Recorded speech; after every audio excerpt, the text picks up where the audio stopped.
we went to a church gathering for Hillside, and they were about to open their new setup here in Lubbock.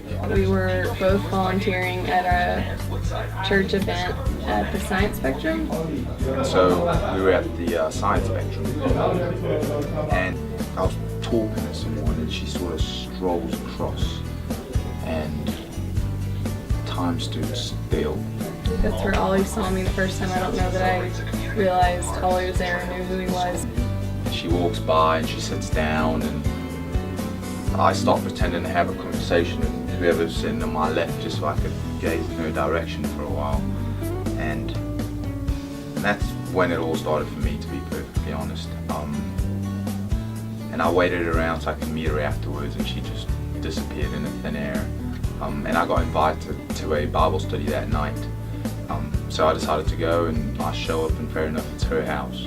Later that night, he came over to my parents' house, which is where our home group was having our Bible study.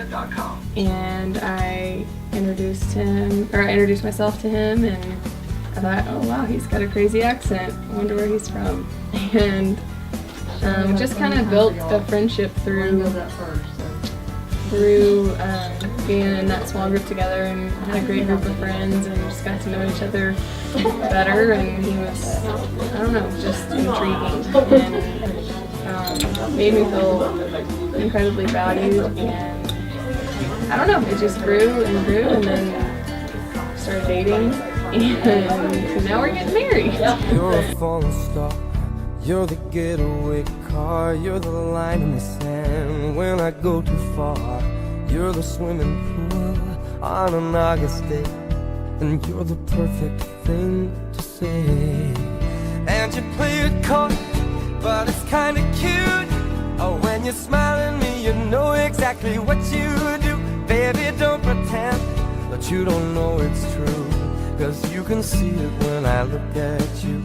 And in this crazy life, and through these crazy times, it's you, you make me sing your every line, your every word, your everything.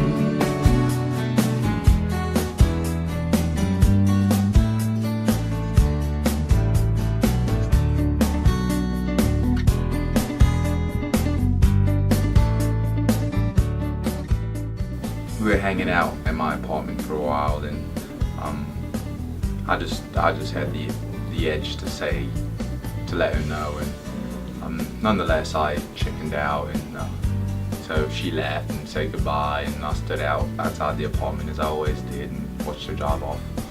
And I think 2-3 minutes later, I get on the phone. And he called me, and he was like, "Where are you?" And I was like, "I'm driving home." And he was like, "Come back." And I was like, "What do you mean?" And he was like, "Well, no, I'll come to you." We met in a Chicken Express parking lot. I pull up next to her, and I jump in the car, and I just looked at her for a while, and she says, "What are you?" I said, "Layne, Elizabeth Reeves, I love you. I love you so much." And she just sort of stared at me. And it wasn't really awkward, because it wasn't done for the need of her repeating it. It was done simply for the desire that I had to let her know what I felt, and that was the first time that I told her.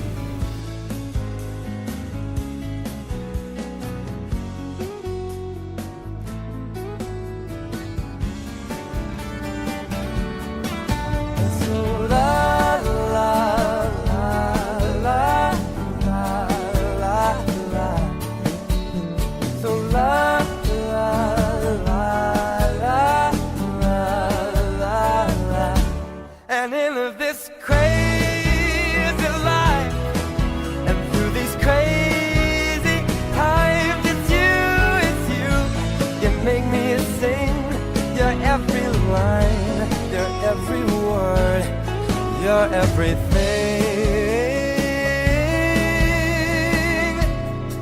your every song. And I sing along, 'cause you're my everything.